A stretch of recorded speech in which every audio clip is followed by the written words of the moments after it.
Good afternoon, good evening, and good morning, depending on where you are in the world. I'd like to talk about how to write a business plan. Now, before I go into this, I did talk about chapter 1 last time, which is the benefits of writing a business plan. Okay. Now, um, I'd like to point out something. Before I do this, if I can actually get this up here.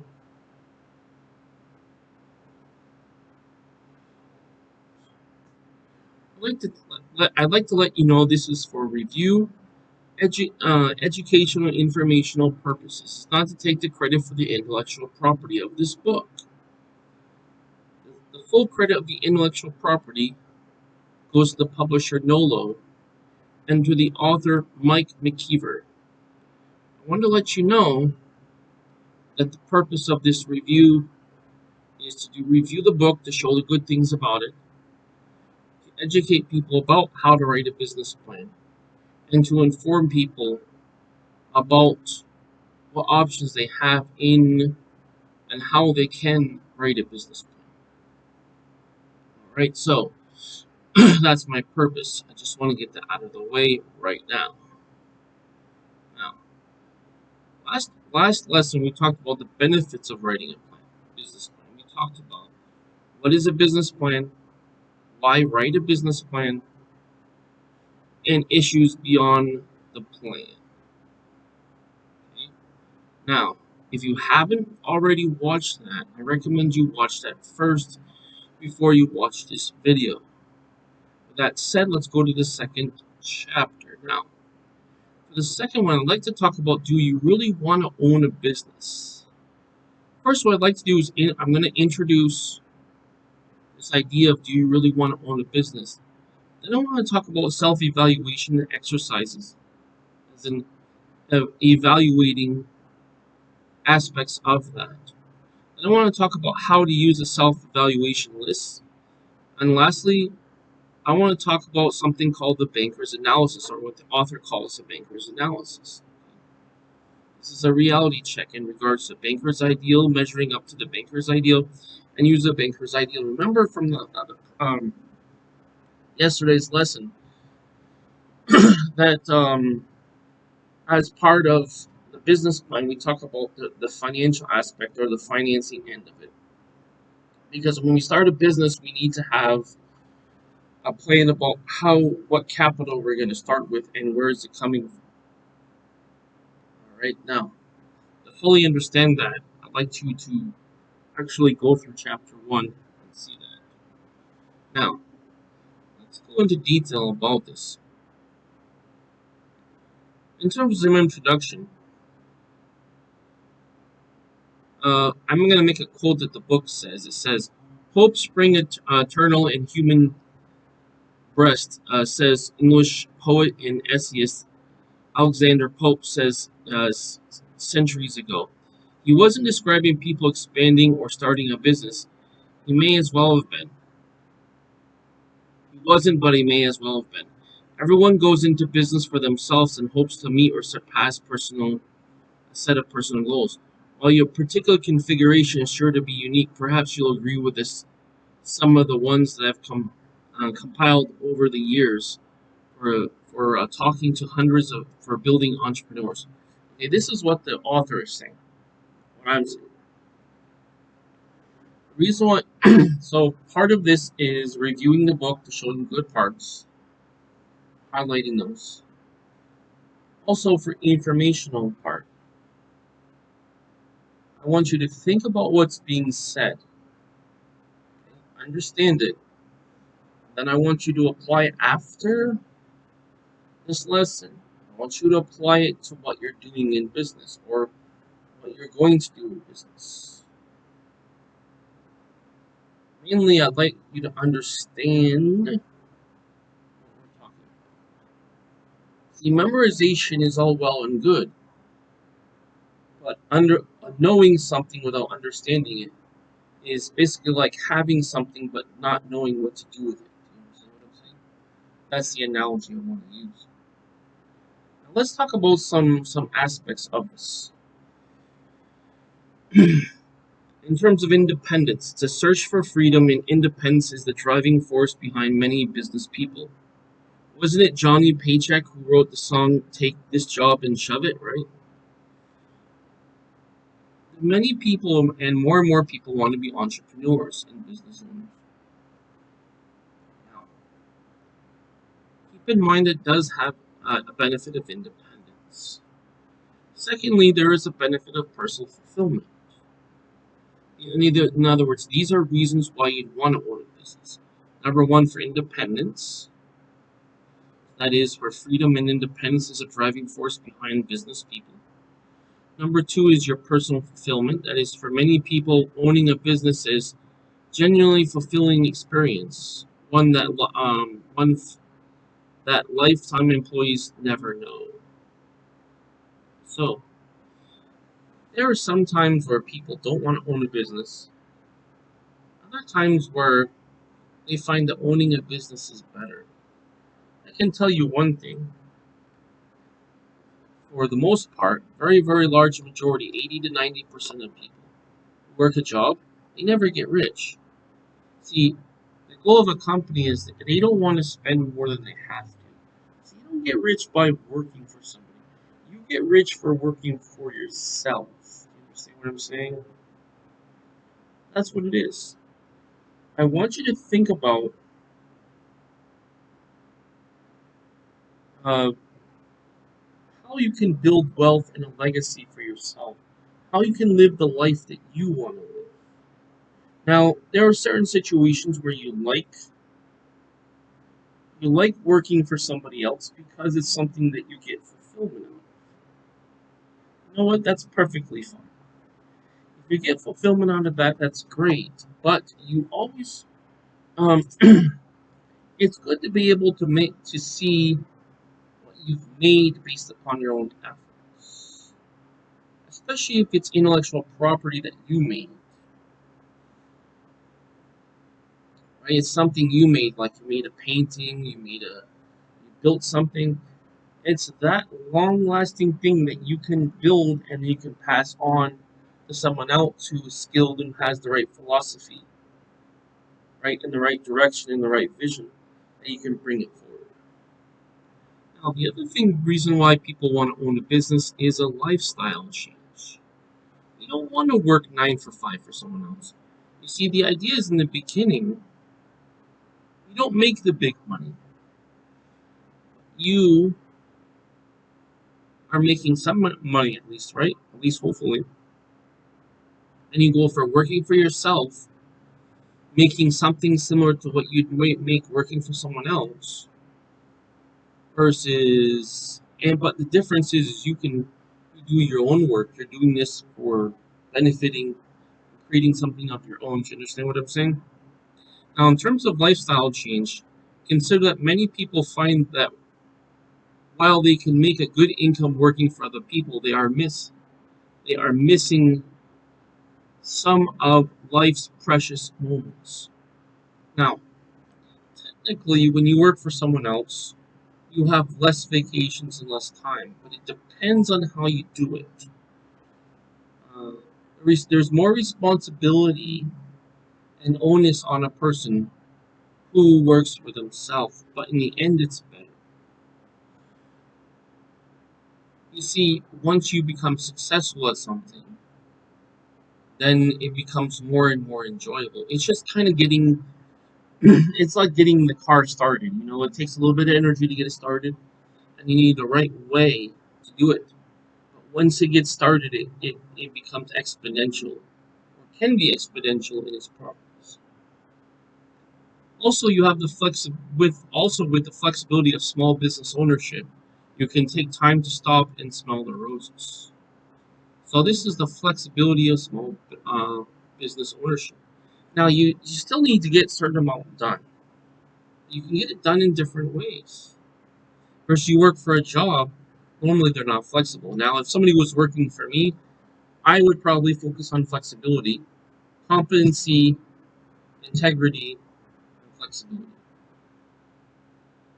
If they're competent and they're honest people who can be relied upon, and I'm willing to be flexible because I know their work is good and I know it's consistent and I know it's done ethically. And if I have those three aspects, now I can be flexible about how they get the work done, as long as it gets done by a deadline. Also, you get respect from people. Successful small business owners are respected both by themselves and by their peers. And this is pretty self-explanatory. Also, money, of course, is the reason why you're in it. You can get rich in a small business or at least do very well financially. Now, here's the thing, there are jobs that have good benefits, that do pay well, that are flexible to a certain extent. That's true. But they won't give you the same kind of, normally the same flexibility. Now, I'm not saying being an entrepreneur is for everybody. Some prefer just to work a regular job and fine. But for me, I think the idea is that you're building wealth, or what they call generational wealth, that you can pass on, and that can solve problems and help other people who are in need. Okay? Keep in mind that most entrepreneurs don't get wealthy, but some do if your money is your motivator. Admit it. So, yes, we want to run a business because we'd like to make more money than we would otherwise. We also want to look at the big picture. Are we doing something we're passionate about? That's important. Also, power. When it comes to a business, you can have your employees do it your way. If you think you have a better way of doing it, you can organize it, you can manage it, you can make it work. Why not do it? This is little Genghis Khan in all of us, so don't be surprised if power is one of your goals. If it is, think about how you use your goal in a constructive way. That's what it is. How to use your goal in a constructive way. Whatever you do, you always want to do in a way that's ethically, morally correct, in a way that's constructive, and the way that you're adding value not only to the people who work for you, in terms of the benefits that you pay them, but also in addition to what you get, and also to your customers and to your employees. And also, if you have any investors as well, you want to perform well and grow the business for their benefit as well because they're investors. We should probably also consider the reason is another reason is the right livelihood. Now, from natural foods to solar power to many types of service businesses, a great many cause-driven small businesses have done very well by doing good. This is cause-driven small businesses. Okay? Think about the reason why you want to be in business, besides money. Think about now we're talking about long-term value now. We're not talking about short-term value. Let's talk about long-term value that you add to other people's lives. If owning a small business can help a person accomplish these goals, it's a small wonder that so many are started. Unfortunately, when the potential for great success exists, so do many risks. Running a small business may require that you sacrifice some short-term comforts. See that? For long-term benefits.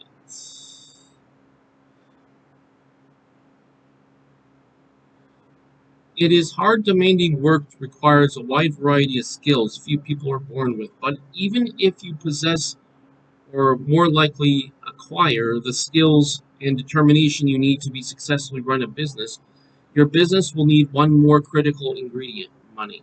This is the capital, meaning you need an asset that's worth something that you can use to trade for something else. Usually in the form of what is called liquid assets, and I talked about that last lesson. Liquid assets are assets that can be easily and quickly converted to money. You need money to start your business, of course. Also money to keep it running, and money to make it grow. Of course, this goes without saying. This is not the same thing as you saying you can guarantee success in your small business if you begin with a fat wallet. Now, let me confess to one major. The author wants to confess to one major bias here. The author believes that most small businesses and founders are better off starting small and borrowing or otherwise raising as little money as possible. One of the mistakes in business is that you try to expand too quickly, not just in a micro way, in the microeconomy with businesses, but also in the macro economy in terms of on a large scale country wise. You see in both cases where they expanded too quickly, it's a mistake. You want to do things in a steady way, but I need patience and a lot of it. Why? Because you're not going to make so much money starting out. See, uh, there are reasons for that. Number one, because you need to get your name out there. Number two, because you need time to get the revenue to add up. So those are two basic reasons why. It doesn't mean that you'll accept that long term. It just means in the beginning, you have to be patient with that because you have no other choice. You can't just make a ton of money right away, unless of course you have the means and ways of getting a contract from a large customer, such as a non-governmental organization, such as the government. Sorry, non-government government organization like a charity, government, or a big business. Now, so keep that in mind. One other thing about a business is you need to raise capital to ensure success because you're going to need a certain amount of money. My recommendation is to start with a business that requires the least amount of money. Okay? Unless, of course, you're able, if you can borrow more money or raise more capital, as long as you have an ability to quickly turn over that, make a profit on that enough to make it worth whatever you're borrowing. Or, excuse me, whatever you're raising. The good thing about raising is, I think, is better than borrowing because borrowing, you have to pay interest on that. Raising is that people have a vested interest in the business, and they have an interest for it to succeed. So it's actually better, in my opinion, in my experience, it's better to raise to get investors than it is to borrow money. Now it's going to depend on the exact situation and depending on what stage you are in the business, but that's basically what it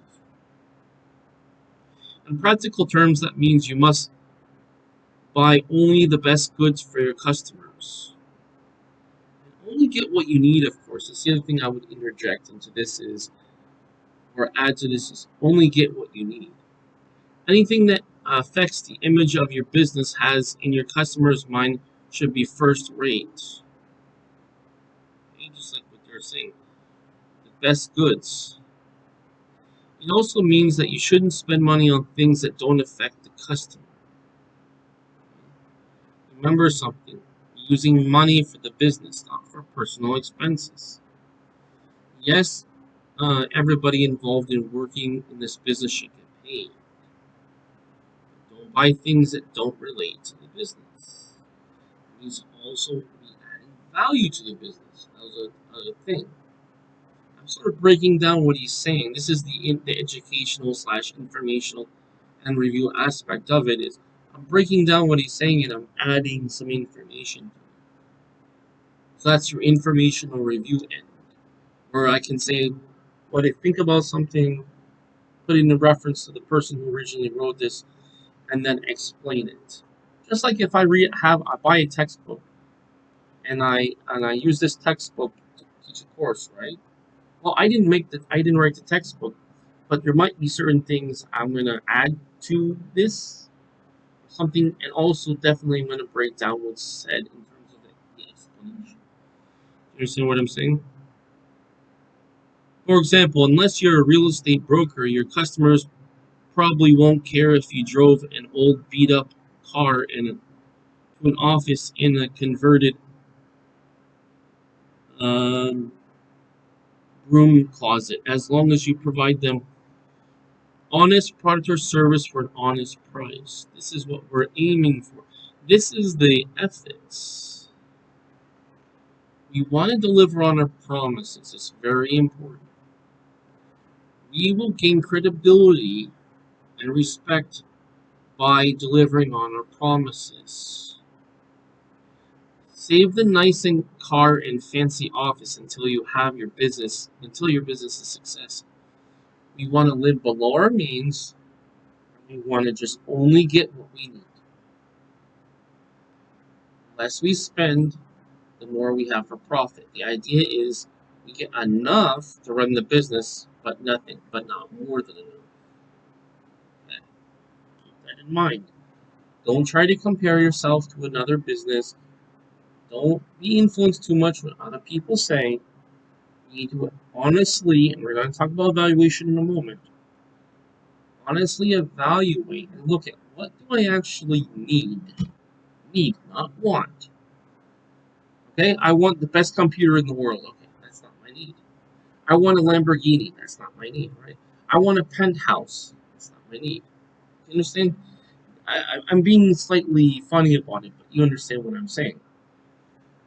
You need to make a distinction between wants and needs.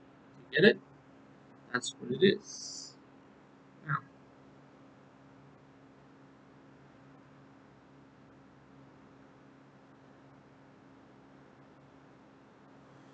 now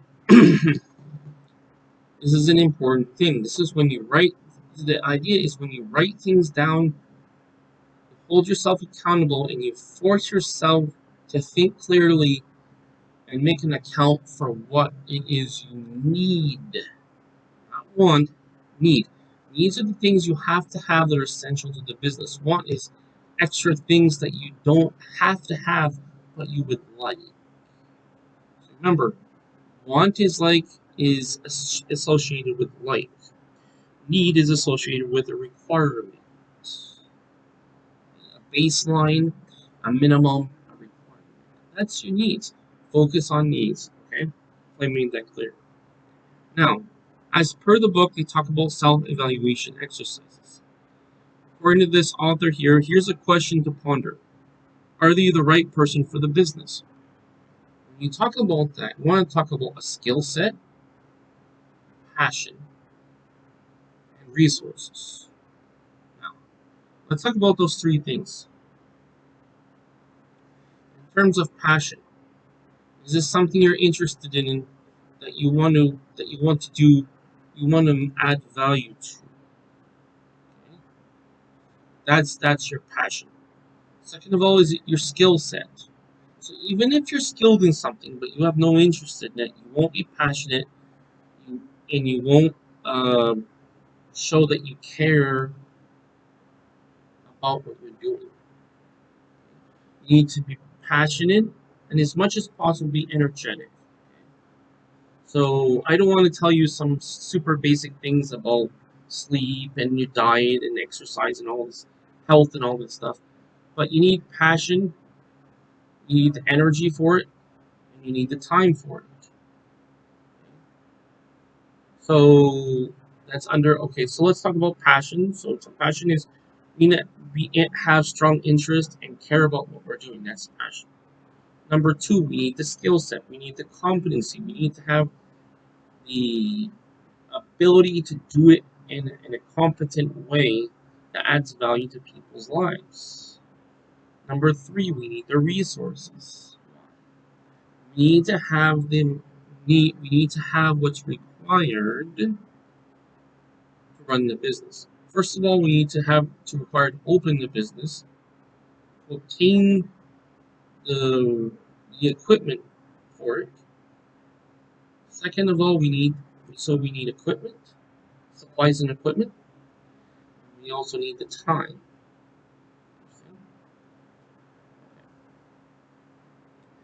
Also, we may consider if we need an office or not. My recommendation is when you're starting off and you have a low budget, I recommend doing this from home. Okay?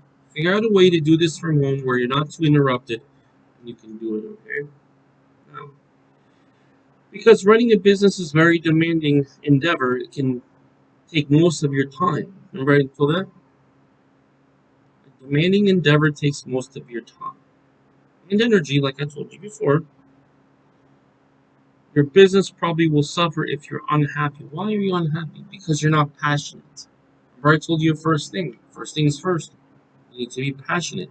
Second thing, you need to be competent. Third thing, you need to have the resources. Your business can become an albatross around your neck, like it's hanging over your neck that's heavy. If you don't have the skills, remember I told you skills? And temperament. A temperament is sort of like you have the social intelligence, you have the emotional intelligence, you have the social skills and personality to run whatever the business is. Because the fact is, you're going to be dealing with customers. Ultimately, especially if you're at the top, you have the greatest responsibility with dealing with customers. Okay? Now, you could hire people to do customer service for you or to do like outbound sales or something, but ultimately the buck stops with you. It means it's your responsibility. You need to be, because when you're the one that founding the company, you're the leader. You need to have the skill. You need to be the example, and therefore you need to have the competency to deal with people in a social setting. Social setting meaning in the business context. So we need the temperament to run it. Do you understand? See, this is where I'm adding to this. I don't want to just go word for word. I want to explain what's being said because I want you to think critically and think about what I'm saying. Just like if you read something, right? You just don't read something and not think about what it's being read. You want to internalize it in a comprehensive way that you're able to understand it and able to apply it to what your goal or what your purpose is. Basically, the author says, simply put, that the authors learned that no business, whether it has sound financial backing, is likely to succeed unless you're a prospective owner. If you make, unless as a prospective owner, if you make two decisions correctly. You must honestly evaluate yourself to decide whether you possess the skills or personality needed to succeed in small business. Exactly what I just said earlier. Also, you must choose the right business. We're going to talk next, probably tomorrow. We're going to talk more about selecting the right business. Now, if I could, I would go through this and this whole course in or whole book in 1 week, but it's not. It's not that critical. It's better to take a manageable amount of information, break it down, apply it, internalize it, understand it, and then apply it to your understanding. Okay? It's sort of like if you're eating, right? You see look how many chapters we have. Okay, we have 12 chapters plus the extra stuff. Well, let's just say for simplicity's sake, we're only dealing with 12 chapters. So think of a sandwich that has 12 parts to it, right? Or it takes 12 bites to eat the sandwich. You don't put the whole sandwich in your mouth and try to eat it, right? You do it bite by bite. Right? You don't put the whole sandwich in. You want to be able to marinate it, absorb it, break it down, and then you can get the most benefit out of it. Okay? Now, remember that a small business is a very personal endeavor. It will honestly reflect your opinions and attitudes, whether or not you design it in that way. Remember, it's a very personal endeavor. It should honestly reflect. I keep saying reflect your opinions. Here's a way to remember it: the shadow of your. This is according to what the quoting the author when I say this. Think of it this way: the shadow of your business cast will be your shadow. In other words, the business is a reflection of your attitudes, your opinions, actions, etc. Just like top down. If you think of a big business, right, and if you look at the organizational structure, and I'll go into that with future courses, we'll talk about organizational management. But the thing is, you are a reflection of, the company is a reflection of you. It's like the top of the company, everything of the company reflects on the top. That's what it is. This includes your attitude, your skills, and your direction in terms of vision. Also in terms of vision as well. Okay? Now, remember when we start the business, we want it to be functional. We're not looking for perfection. We're not looking for perfection. We're not trying to outdo something that's, yes, we want to be competitive. We want to get business and market share, of course. But we're not trying to compare ourselves to anybody else. We just want to focus on being successful and accomplishing goals. Now, while providing your goods or services, you'll create intimate personal relationships with a number of people. And when they say that, they're referring to personal relationships, or you get to know somebody. That's what they mean by intimate. They don't refer to something else. It means you get to know people well. Okay? You're making relationships with people in a business context. Okay? Now, this makes a difference in whether you're able to refer people who give you money as clients, customers, patients, for example, customers, patients, members, students, or disciples, meaning people who learn and follow your way.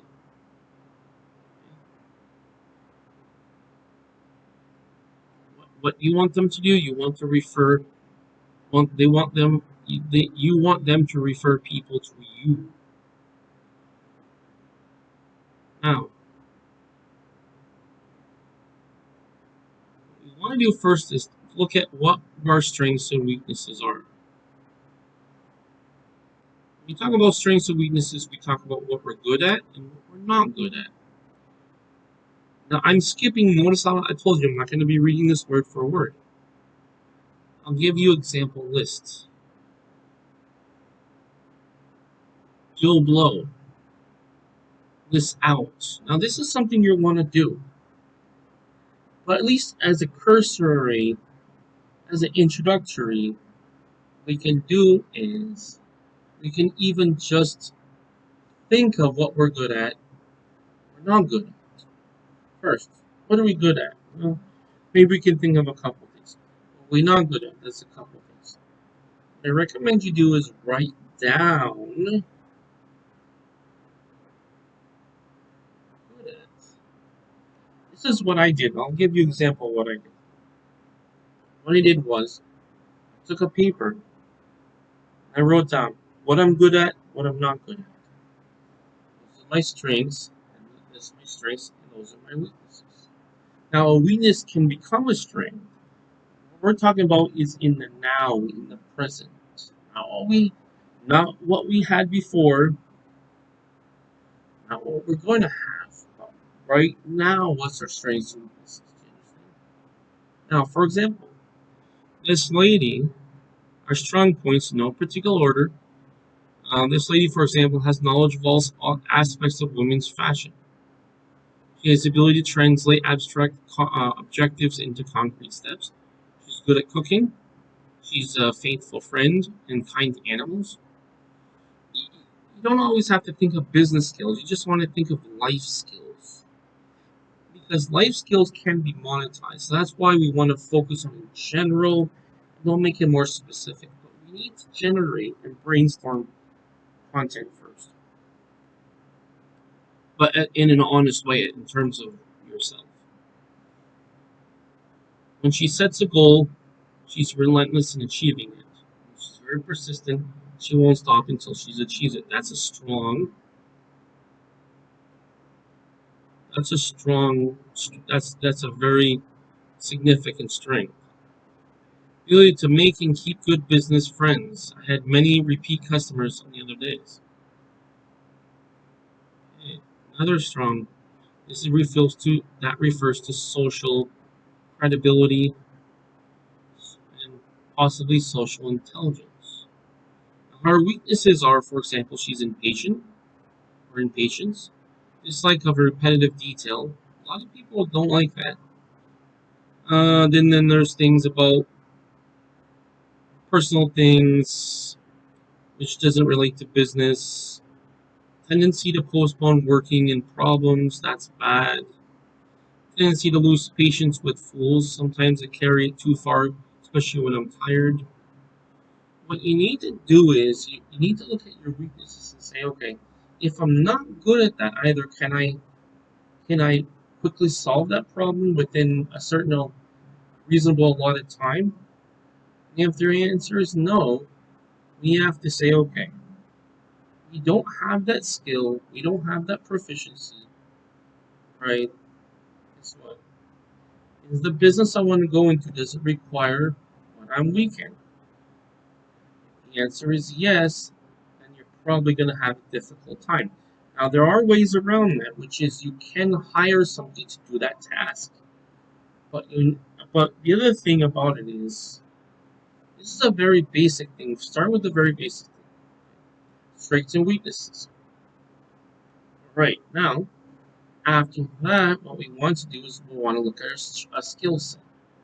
So this is more on the ethical and social end. You can actually include skills as well. What skills you have, and talk about the things you're good at. This is why I'm saying generally. What are you good at? What are you not good at? Compare the two. Understand?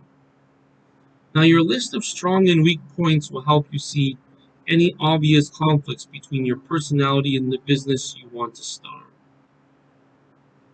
Okay. Are there any obvious conflicts? If there is, you either can't be in that business or you need to hire somebody to do that for you. Okay? It's either one of the two. Either you're in the business and someone else is going to do it for you, or you can't be in the business because it has to be done. See what I'm saying?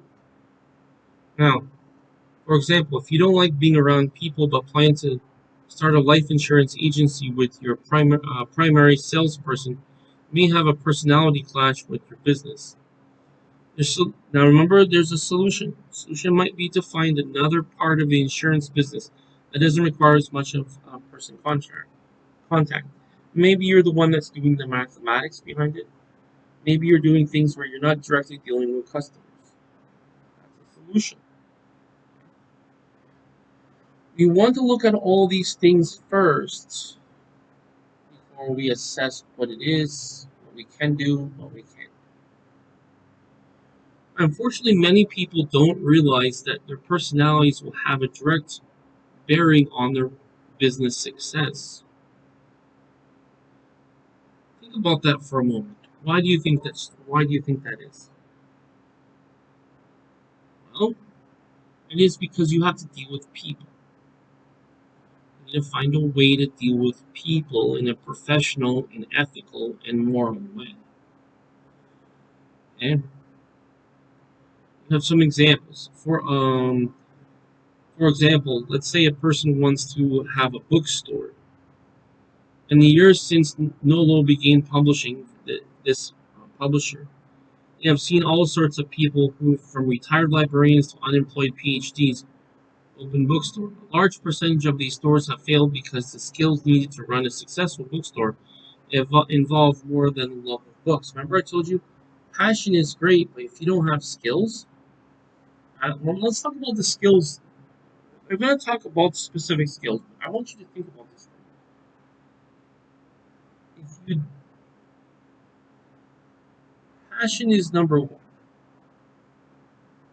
Okay? If you don't have the passion, there's no reason to start it. We need the skills also because we need to be able to complete a task and a challenge. Dealing with customers, dealing with people is oftentimes not easy. For some people, it's easier. It can be not so difficult because they have very strong social skills. Okay? Now you have to also understand that not everything works perfectly, and sometimes there are problems. You need to see it as an opportunity to grow. You need to look at the positive end of it because there's always going to be, it's always not going to be perfect. Now, as the book says, general and specific skills your business needs. Business needs two kinds of skills to survive and prosper. Number one, skills for business. In general, specific to a particular business. For example, every business needs someone to keep good financial records. That's a general skill for business. Now, when we talk about the specific type of business, we're going to need the specific type of skills. See how that works together? On the other hand, tender touch and manual dexterity needed by glass blowers are not skills needed by the average paving contractor. It depends on the skill. What skill do you need? What you need to be competent in to do the job. You understand? That's the idea. If you're a musician, you need to be good at making music or playing an instrument. Whatever it is that you want to do, you need to be good at it already. That's why you need to know in advance and not go into something that you're not good at. Next, take a few minutes. Well, you can take whatever time. I'm going to recommend you list the skills in your business needs. You don't need to be too extensive, but we need to think about the type of business we have and then skills do we need for that business. You can first write down the first things that come to mind because we're going to be brainstorming here. Make sure you have some general business skills and some more of the important skills specific to your particular business. So a lot of times, that's why a lot of times you have partnerships because, for example, one person's not good at the general business skills, but they're very good at specific business skills. For example, you want to open a computer consultancy business, something random like that, right? Let's say you're very good at, let's say, doing the financial end of it, but then you're not good at with computers itself. Well, then you'd hire someone to do it for you, or you'd have a partner who just is responsible for that. Now, if you don't have all the skills your business need, your backers will want to know how you'll make up for the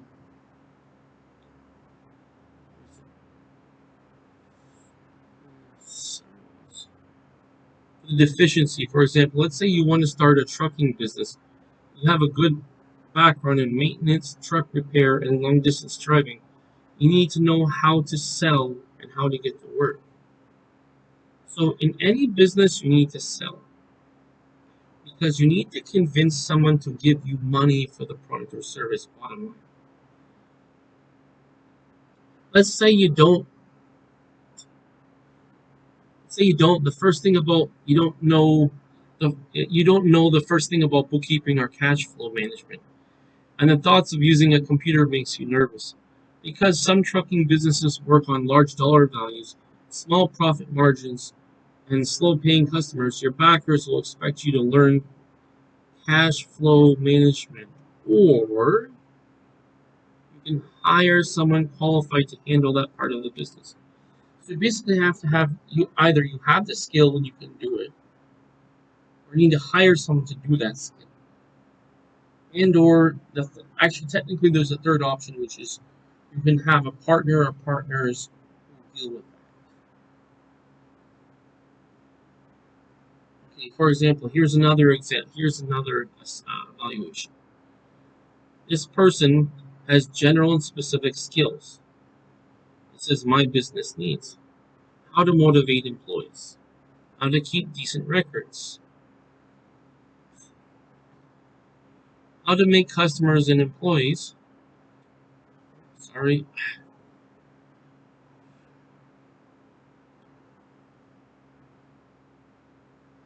How to make customers and employees think the business is special. How to know what the customers want today, and more important um, in whatever closed business, keep half a step ahead. So we need to know what the customers want. That's the demand. We need to know how to sell. That's also important. How to manage inventory, and also how to judge people. Why we why do we need to know how to judge people? Now I know there's a lot of people who are politically correct and say, well, don't judge. You do need to judge because judging involves making a value call or making a call on or a decision on or an assessment on however you want to put it. What is good about it? What is good about what you see? What is not good or up to the standard? Now, that's one part of it. The other part is you need to be able to understand people around you in terms of if they're a good fit for the business or not. So you need to understand people in terms of their skill set. Same thing like you, skill set, personality, and do their skills or whatever you want to hire for. Is it a good match for what you're hiring for? And the thing is the personal integrity. You need to make sure that the person you're working with is an honest and reliable person. So how to judge people? Yes, from an ethical and also moral standpoint, especially ethical, you need to know how to judge people. That's true. Now, remember I talked about passion? That is the like or interest in something. Now, in terms of likes and dislikes, in a more broader view, not just for passion, you want to think. You want to think about and make a list of what you really like doing and things you don't like. If you don't like to do something that business requires, you won't be. Again, we'll be back to the same situation. You'll need to hire someone or not be in the business. If you like to do something, then you'd be a good fit. For example, if it's something where you need to talk to, if you need to deal with people, if you like talking to new people, that's good. That's good. If you're good at keeping books, and when I say books, I'm referring to accounting, record. Technically, it's records. It's records of. The accounting is more of the computational and the assessment end. That's bookkeeping and accounting. Also, you need to be good with working with computers because computers is a tool you'll need to use. And you need to look at that. Do you like or dislike those?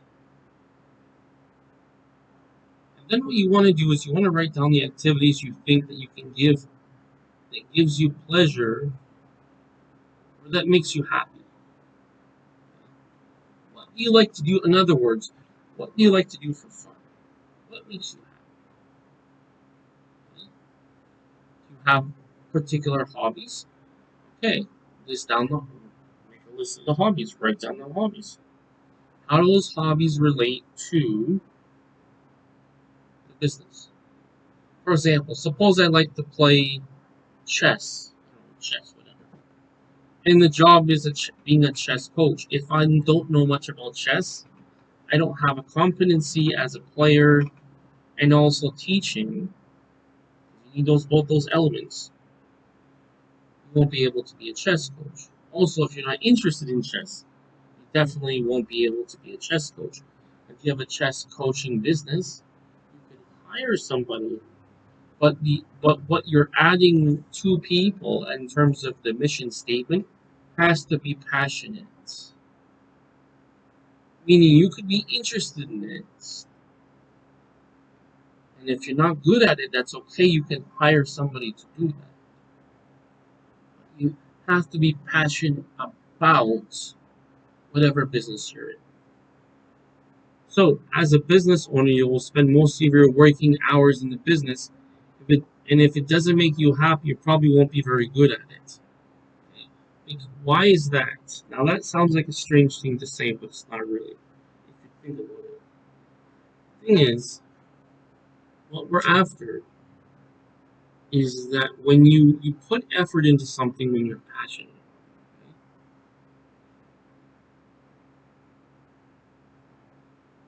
Here's what it is.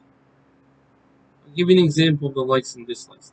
And I want you to think about that for a moment, but just understand that you can't do quality work if you're not passionate and you don't have interest in what you're doing.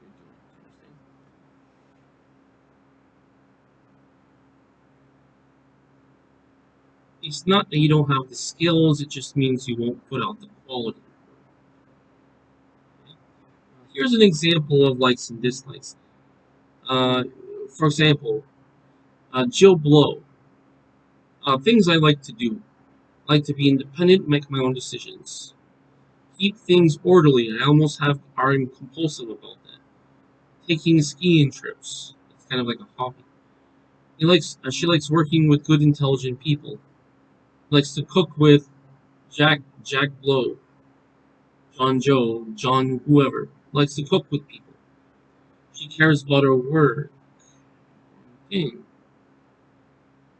Likes to keep things orderly. Another important thing. Now, things I don't like to do. Work for dimwit boss. Feel like I'm in a dead-end job and make people unhappy. So that's basically a double negative. Don't like to do, don't, negative. People unhappy, negative. So it's a double negative. I don't like to make people unhappy, which means I want them to be happy. So your likes need to correspond with the job, and your dislikes have to be something that also corresponds with the job. Meaning, for example, I dislike not completing a task. I dislike um, not fulfilling a promise for a customer. I dislike not putting my full quality into it. See? When you talk about your dislikes, it becomes a double negative where that when you dislike something, it implies the opposite. It implies the inverse. Do you understand? Now, here's a caution according to the author. If your list contains several things you really don't like doing at all that you like doing, and nothing at all that you like doing, may be a sign that you have a negative attitude at this time in your life. If so, you may wish to think carefully about your decision to enter or expand a business at this time. Chances are your negative attitude will reduce your chances of business success. When you're running a business, you need to keep things positive. Why? Because we have a goal we want to set. We have a goal we want to obtain, we want to accomplish. And doing things that goes against the goal, whether it's in actions, whether it's in our attitude slash and or our mentality, the way we think, that will stop us from doing. Now, here's another person's example. In terms of having specific goals, like I just said. First, have my own business that gives me a decent living and financial independence. Okay, that makes sense. Work with and sell to my friends and acquaintances as well as new customers. Yes. Need to be able to work with other people, that's true. Introduce clothing or whatever the product is presently unavailable in my city and provide a real service for whoever the working demographic is. Also being part of the growing network of successful people.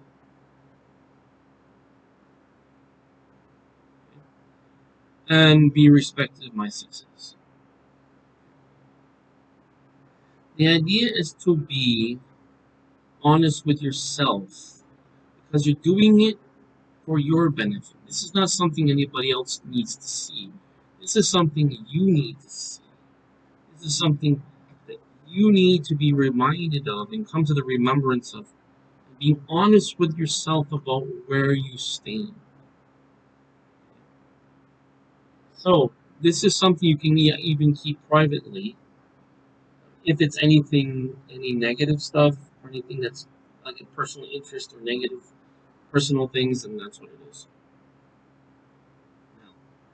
Now that we have this list compiled, meaning we put all this list together, we want to be able to take all the information and assess it and then come to a conclusion.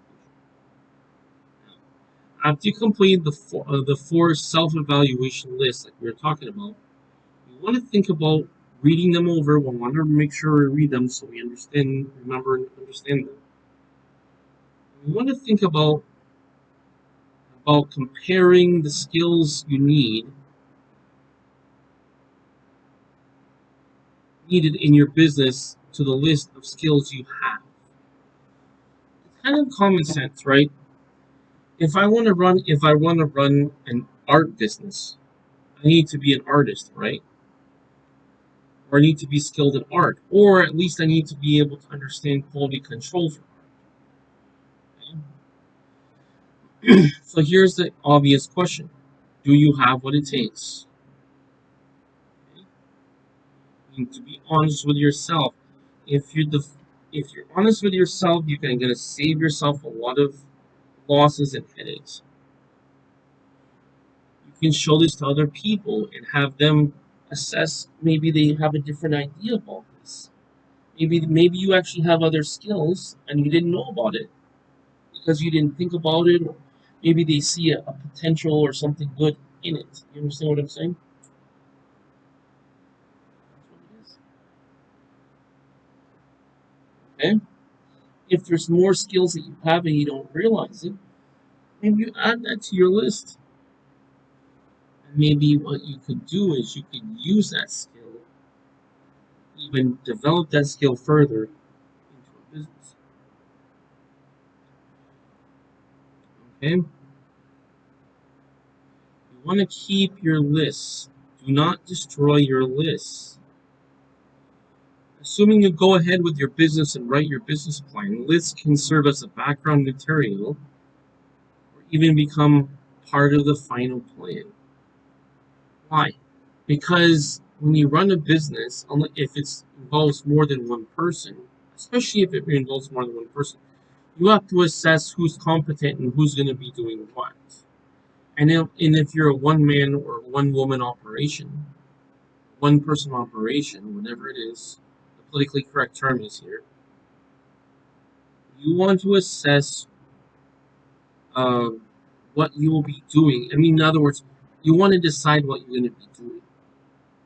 Now, by doing all this, you've accomplished, you probably wonder why you're doing this. Well, you've accomplished several things if you follow these steps. One, you've looked inside, asked yourself some basic questions about who you are and what you're realistically qualified to do. Okay, what can you do? It's just like if you go to a job interview, you put down the same thing, you put down your skills. Think of a business plan like a resume, in a way. When I say like, I don't mean exactly the same. I mean there's similarities or things in common. But to understand this better, think of it like a resume. What do you put on a resume? Well, I put my content, my name, contact information, my background. All like for example, my education, my training, my certifications. I also put my skills. So here's the ideas. We want to think about what we can do, not what we can't do. What we can't do is, okay, whatever, it's like you throw it in the trash can. What you can't do is like the piece of paper you crumbled up and you threw in the trash can, you no longer have it. What you have is like you have the book, you have the computer, you have the DVD, you have the water bottle, you have the pizza, you have the whatever.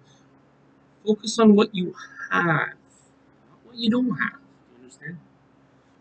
As a result, you should now have a better idea of whether you're willing to pay the price required to be successful as a small business person. There's gonna be sacrifices you're gonna have to be willing to do. Life require. In fact, let me just tell you this. Okay, I'm not trying to preach when I say this. I just want to get this point across because these is very important points that you need to understand. Life requires sacrifice. I don't care if it's a business, a sport, a hobby, your personal life. Everything requires sacrifice because you are trading something. Okay, so you want to get something out, right? But you need to trade something to get something. The trading is what you're willing to give up. That's the sacrifice. Why are we sacrificing? We're not just sacrificing for the sake of sacrificing.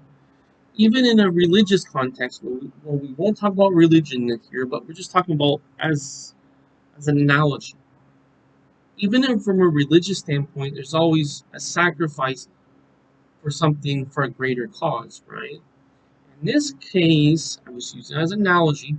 In this case, our cause is to be able to run a business in an effective way.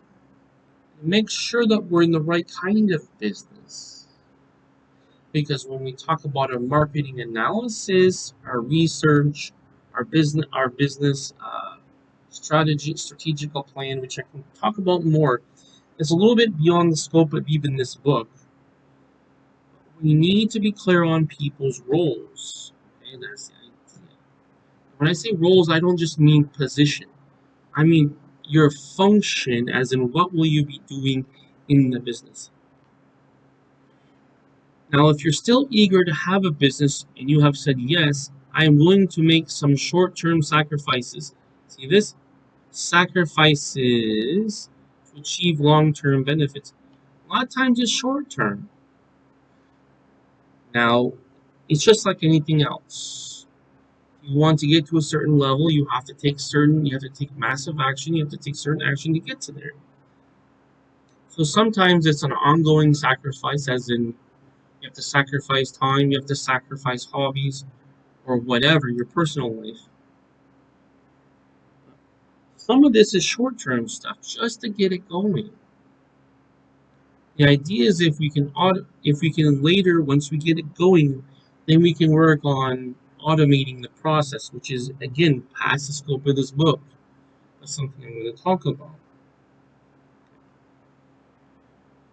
And also you need to have the attitude to do whatever is necessary, no matter the inconvenience. This doesn't mean when I say do whatever is necessary, it's in the context of no matter if it's inconvenient. It doesn't mean to do something illegal, it doesn't mean to do something immoral, and it definitely also doesn't mean doing something unethical. It just means that you have to be willing to be inconvenienced, or as they would say, you need to be comfortable in being uncomfortable. Right? Remember the reason why we're doing all this is because we're doing this to reach our goal. Just like when we go outside and walk. Why are we walking? Well, the same person walks because they want to walk to get to a destination. You see the same thing. Now, the last part I want to talk about is the financial aspects. It's not everybody's favorite thing. First, we talked about the common sense, realistic, philosophical. Now we need to compare that, assuming that the first part is good. Let's talk about the second part. Let's talk about what the author talks about as Banker's analysis. Banks and institutions that lend money have have a lot of knowledge about the success rate of small businesses. Bankers were often overtly cautious in making loans to small businesses. For that very reason, it makes sense to study their approach, even though it may seem discouraging. Now, let's talk specifically what the banker's ideal is. Bankers look for the following ideal loan application. This is if you're getting a loan, okay? Not everybody is in this situation. This is for who typically meets the requirements. For an existing business, you need to have cash flow sufficient for the loan payments. You need to be, in other words, you need to be making enough money to cover the payments. For a new business, an owner who has a track record profitably owning and operating the same sort of business. I've already said the same, not a different business, but the same sort of. Third thing, an owner with a sound, well thought out business plan. Bingo, this is why we need it. This is why this whole book is so important, and this is where I have the review end of it. This is where I started out giving the full credit to the intellectual property to the publisher and the author, because they're the one who wrote out this book. What did they do? They thought out the book, they wrote it, they went through the whole process too. Being an author is like running a business. It's the same kind of thing. It takes a lot of work, there's sacrifices they have to make, but at the end they've accomplished their goal. But the important thing as it relates to this point is that it's well thought out. That's why this book is important. That's why it's important to have a business plan. A lot of people don't think they need a business plan. They're just gonna freestyle it, freelance it, whatever. They think they're gonna figure it out as they're going along. That's not gonna be a successful plan. All right, so that's important. If it's a legitimate business, if it's going to be successful business, you're going to, I mean, if for no other reason, even if you're not taking out one, you're going to want this business plan on paper, preferably. You can hold it, you can write it. So if you type it up, you want to print it out. Maybe you make corrections with your pen, your pencil, whatever. This is what we want to talk about. An owner with financial reserves and personal collateral sufficient to solve the unexpected problems and fluctuations that affects all businesses. We want a safety net. When it comes to collateral, this is like you're going to take this if you don't pay the loan. That's the collateral.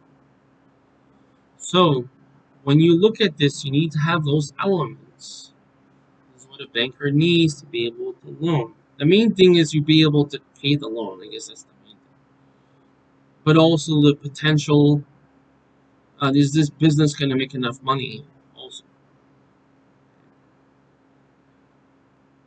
Now, here's some questions to ask yourself. Why does such a person need a loan? Okay.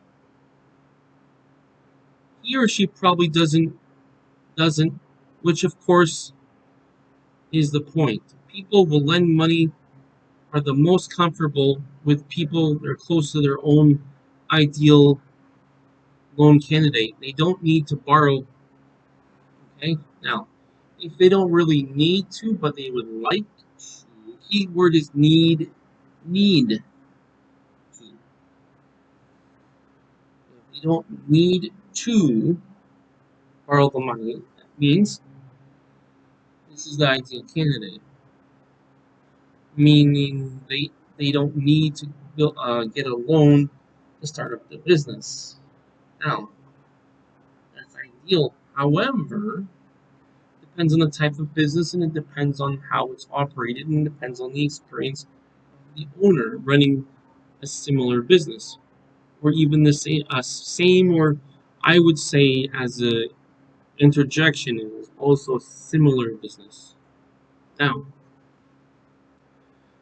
to say that in business themselves, banks and other lenders must lend out the money deposited with them. To do this, they must lend at least some people who have creditworthiness that's less than perfect. So there could be a couple scenarios. One is you don't have much credit because you don't use credit cards because you're very old school. Makes sense. You started out not perfect, but then you fixed the problems, and now it's like your history isn't perfect, but right now it's good. Okay, that's what it is. The point is, what is it now? Now, in terms of measuring up to the banker's ideal, who are those ordinary people who slip through the banker's find screens of approval. And more to the point, how can you qualify as one of them? How can you qualify? Your job is to show how your situation is similar to the banker's ideal. In other words, you want to be able to show that you fit the requirements that the banker has to loan you money. Very basic idea, right? A good bet is in the person who has worked for preferably or managed a successful business in the same field as as a proposed new business, like we were talking about before.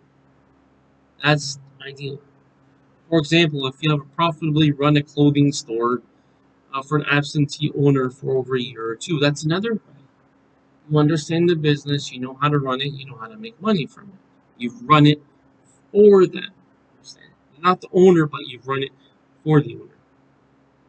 That's another proof that you could make the business successful. A lender may believe that you're ready to be on your own. All you need is good location, a sound business plan, and a little capital. This is basically the overall requirements of running a business now. I don't want to go into this too deep, but in terms of looking at your business plan, you also have to look at your market strategy and four things. You got the four P's in marketing, and this. If you know these four, you can assess whether or not your business is going to will succeed. Number one, you have the product or service. Is the product or service in demand? And can you come up with the product or service? Number two, do you have the right? Do you know what pricing to use? Number three, do you know where to offer this? Is it online or is it in person?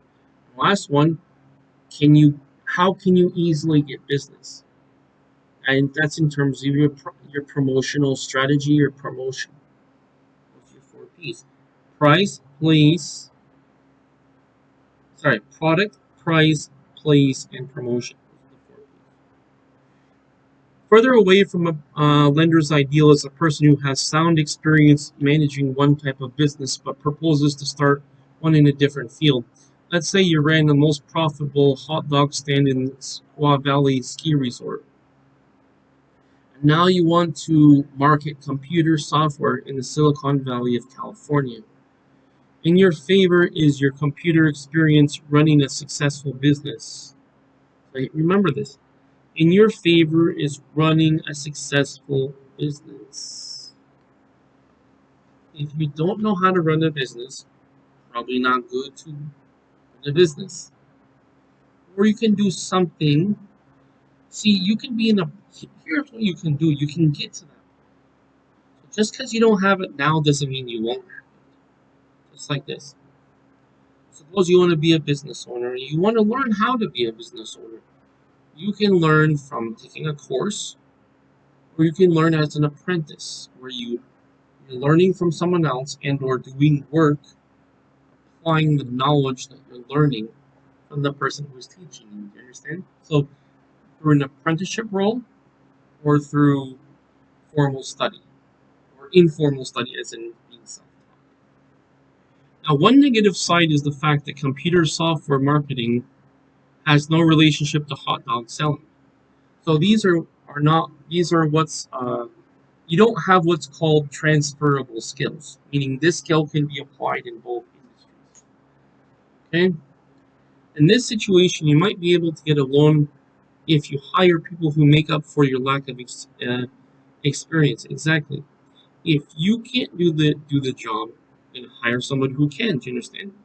At the very least, you need someone with a strong software marketing background, or whatever industry you're in, a strong background in the industry you're in, as well as a person with experience managing retail or managing whatever business. Okay? Naturally, both of those people are the most desirable if they have many years of successful experience in whatever industry you're going in. Okay? and also relation to the state that you're going to do business in. Now, I've got one last thought about this, okay? I'm taking a little longer. See, I could just read this and just say blah, blah, blah, blah. This is what you need. I want to break it down piece by piece, chew it up, digest it, and now you can get the nutrition as the analogy. You can get the benefit from this.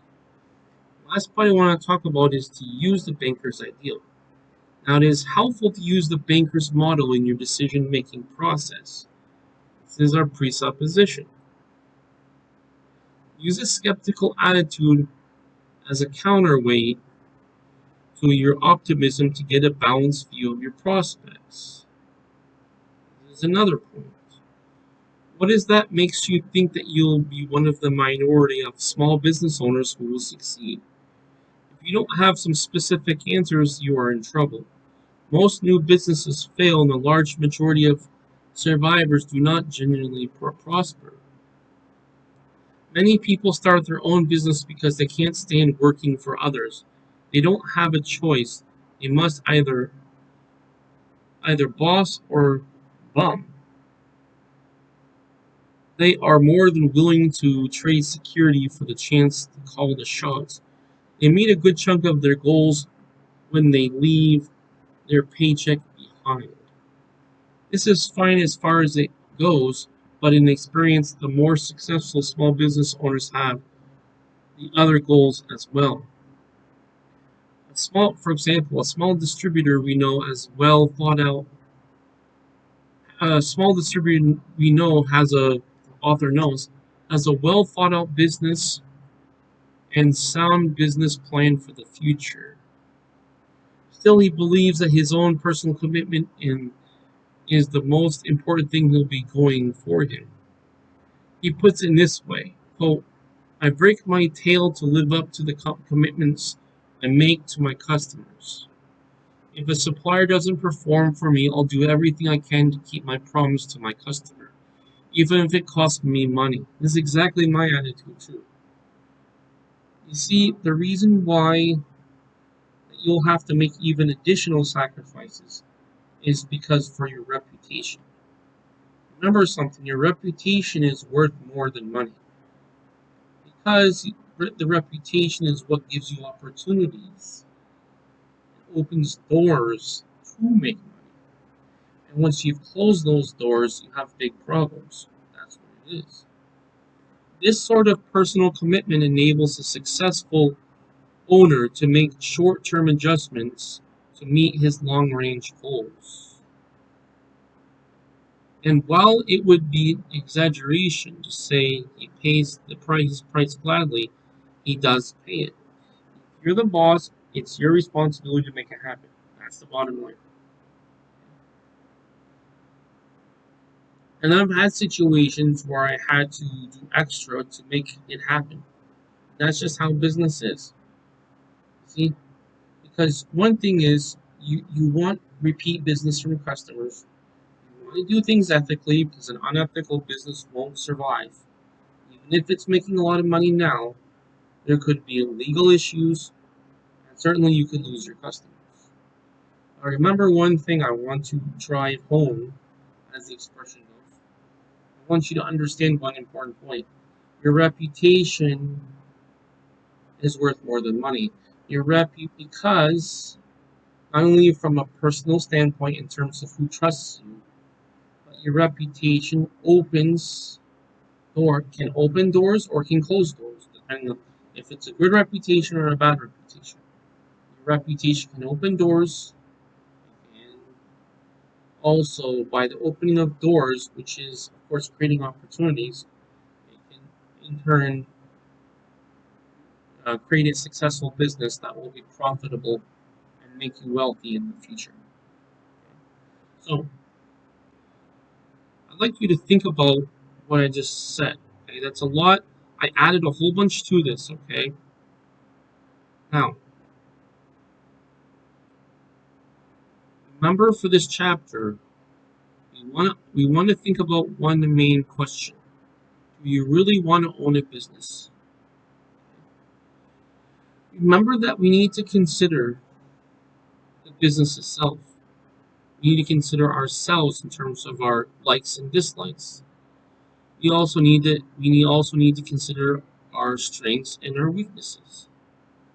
And then we also need to consider our competency in running a business and the financial aspects in terms of if we need to take out a loan.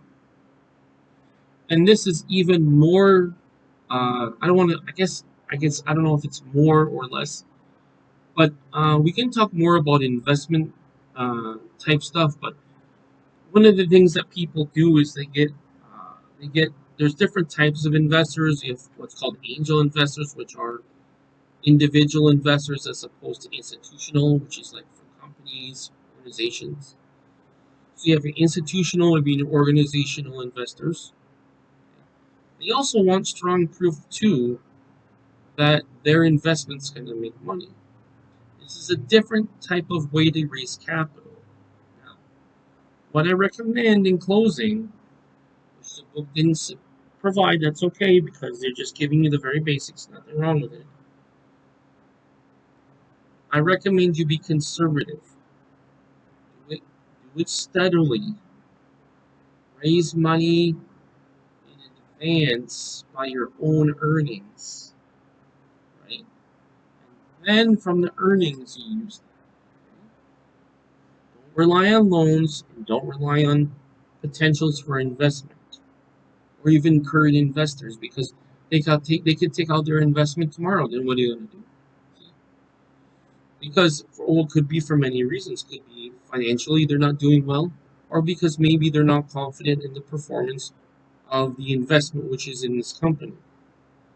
Now, what I recommend is you take the money that you can afford to lose. Important thing, afford to lose. Put all your life savings into a business, starting up a business. Be conservative, consistent, and steady in what you're doing. You want it, and then the source of this money should be through your own earnings. Okay? As in before you start the business. Now we'll talk more about how do you assess how much money you need. But the important point I'd like to add is that you want to take this money, it's better to take this money from the money you already have in terms of your own earnings. Okay? Not anything else, but your own earnings, okay? And make sure it's an amount that you can afford to lose. In other words, let's say you lost the money tomorrow, how that it wouldn't impact you that you could afford the impact, meaning it wouldn't bankrupt you or adversely affect you to the point where you would, let's say, lose your all of your possessions. I mean, your house or whatever.